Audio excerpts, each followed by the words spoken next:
Over the years of LEGO's existence, there's always been one constant in every set: the instruction manuals. But I think they're useless. So today I'm conducting an experiment to see whether or not LEGO instruction manuals are really necessary. I'll be building 3 separate sets: one Microfighter, one 200-piece set, and one 500-piece set, using only reference images from the box art. And through doing this, I aim to prove that LEGO instruction manuals are truly not needed. So let's build. First up is Microfighter set number 75344, Boba Fett Slave 1.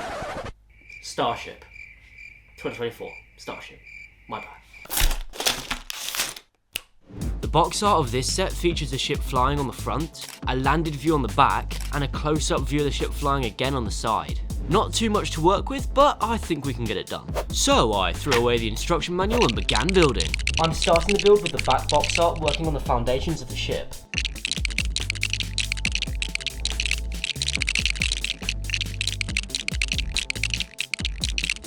I've now built up the entire foundation of the build, and thus far I don't think I've got anything wrong. And after 10 more minutes of building, I decided I'm done. Overall, this build went pretty well. Using the reference images from the box art, I was able to recreate the general shape and details of the set. And after a close inspection, it turned out that I got little to no pieces wrong. So overall, not a bad start to my experiment, but now we must move on to set number 2. And with 282 pieces, the next set that I will be building is ObiWan's Jedi Starfighter. Similar to the first build, the box art of this set shows a front view of the ship flying. On the back there's a side view of the ship landed, and on the side another close-up view of the ship flying. Despite the different angles of the build we get on this box art, there are no views of the interior workings of the build, so that could be a problem. Nevertheless, I performed a magic trick, then I threw the instruction manuals away because we won't be needing them. And so I got to work.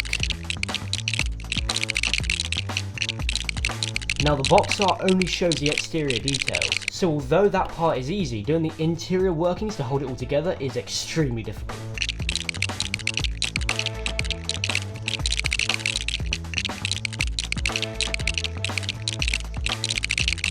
I've now moved on to building and attaching the wings, which is proving to be a lot easier than the original structure in the middle.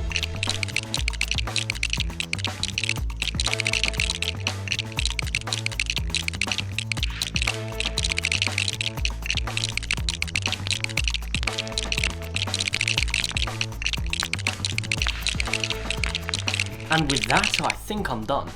Unlike with the Microfighter, there are definitely some major mistakes made on the building of this set. Now, thanks to the reference images on the box art, I was able to recreate the details on the exterior of the set pretty well. Unfortunately, the interior workings didn't quite go to plan, and so there's a strange look to the ship. Yeah, that's not the best. But I was able to work in some extra features like a escape pod sort of thing. Of course, there's a movable hatch on the top and some interior details inside the cockpit. And the good news is we were left off with a ton of spare parts. I could have probably used them. Nevertheless, it was time for the final set of the experiment, and with 408 pieces, it was the ObiWan vs Darth Vader base plate thing. I hate this set so much. The box art of this set shows a front view of the battle taking place. On the back there's a view from the back, and on the side a close-up view of some of the features within the set. Now fortunately the details on the exterior of this set don't look too hard to build, but I know there's an inner working that'll be very difficult to recreate, as it shows nothing to do with it on the box art. Nevertheless, I once again threw away the instruction manuals and began building.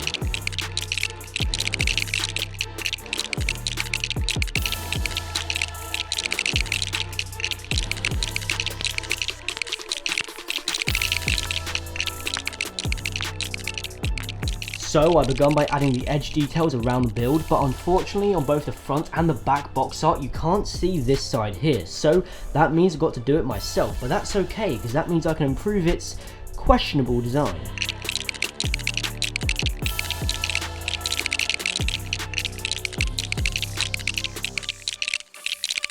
I then moved on to plating over the top of the structure, and now I'm working on some finishing details. And after 20 more minutes of building, I decided it's complete. And I think it's safe to say that I recreated the general idea of this build quite well. I was able to capture the general shape of the set, which isn't exactly anything special, and I even included some of the major details, like the little pylon and strange brown thing.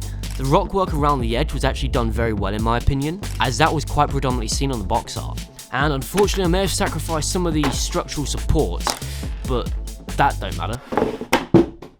The underside of my build looks like this. It could have gone better, but certainly could have gone worse. And once again I was left off with a bunch of pieces, so that's nice, I think.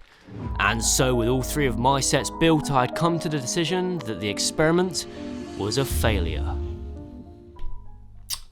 So yeah, it would appear that my experiment has actually proven me wrong. That wasn't the idea, but if you want to help out the channel, you could subscribe and maybe I'll be able to fund some better research. Bye.